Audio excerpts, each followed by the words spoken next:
আসসালামু আলাইকুম ওয়া রাহমাতুল্লাহি ওয়া বারাকাতুহু। মুসলিম এমিনেম চ্যানেলের সকলকে স্বাগতম জানিয়ে শুরু করছি মুসলিম মেয়েদের দুই অক্ষরের শ্রুতিমধুর সুন্দর অর্থসহ চমৎকার মডার্ন 10টি ইসলামিক নাম। আজকের ভিডিওতে 3টি কমেন্টের উত্তর দেওয়া হবে শেষে, তবে ভিডিওটি শেষ পর্যন্ত দেখুন। আর হ্যাঁ, আপনারা আপনার বেবির কিংবা আপনার বাড়ির নতুন অতিথির জন্য চমৎকার কিছু গিফট কিনতে চাইলে অবশ্যই ভিডিও ডেসক্রিপশনে কিছু লিঙ্ক দেওয়া আছে, আপনারা চেক করে দেখুন এবং ভালো লাগলে অবশ্যই আপনার বেবির জন্য এবং আপনার বাড়ির অতিথির জন্য গিফট কিনুন। আজকের ভিডিওর সব থেকে প্রথম নাম যেটা জারা। জারা নামের অর্থ হলো উজ্জ্বলতা, চূড়া, সিংহ। এই জারা নামটা খুব একটি ট্রেন্ডিং নাম, অনেকেই পছন্দ করে, অনেকেই। তারপরে যে নামটা আছে সানা, সানা নামটাও অনেকের খুব পছন্দ। সানা নামের অর্থ হচ্ছে প্রার্থনা। লিমা, লিমা নামের অর্থ হচ্ছে আঁখি বা নয়ন।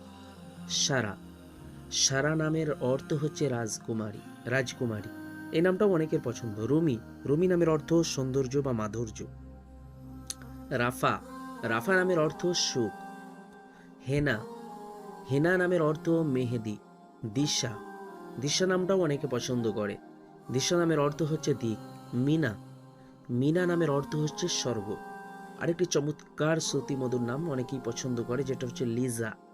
লিজা নামটাও খুব চমৎকার ছোট্ট একটি নাম, যার অর্থ হচ্ছে বন্ধুত্বপূর্ণ, যার অর্থ বন্ধুত্বপূর্ণ। চলুন আমরা কমেন্টের উত্তর দেব 3টি।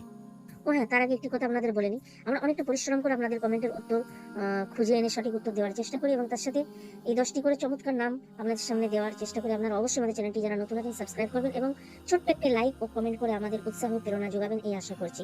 চলুন আমরা কমেন্টের উত্তর দেব ইনশাআল্লাহ। প্রথম জনের কমেন্ট, ভাইয়া আমার নাম সাহারা, আমার ভাইয়ের নাম কি রাখা যায় আমার নামের সাথে যেন থাকে, প্লিজ প্লিজ রিপ্লাই। প্রথমেই বলে রাখি, যেহেতু মেয়েদের নামের শেষে যেমন আমিনা, রোজিনা, সাকিনা এই আকারটা থাকে, কিন্তু ছেলেদের নামে এটা থাকে না, তাই নামের শেষ অক্ষরের সাথে কখনোই মিল যায় না।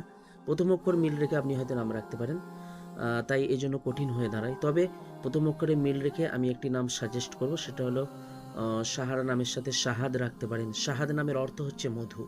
তবে ব্যক্তিগতভাবে আরেকটি নাম সাজেস্ট করব, তানবীর মাহতাব।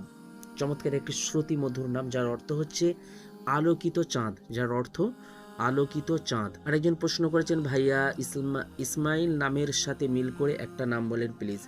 আপনি ইসরাফিল রাখতে পারেন, ইসমাইল নামের সাথে ইসরাফিল নাম। আর একজন প্রশ্ন করেছে সোয়াইবের সাথে মিলিয়ে একটা নাম বলুন। সোয়াইবের সাথে আপনি সাকিব রাখতে পারেন, সোয়াইব সাকিব। সাকিব নামের অর্থ হচ্ছে উজ্জ্বল। আজকের ভিডিও এই পর্যন্তই। পরবর্তী ভিডিও সবার আগে পেতে চ্যানেলটি সাবস্ক্রাইব করে পাশে বেল আইকনটি ক্লিক করে রাখুন। ধন্যবাদ।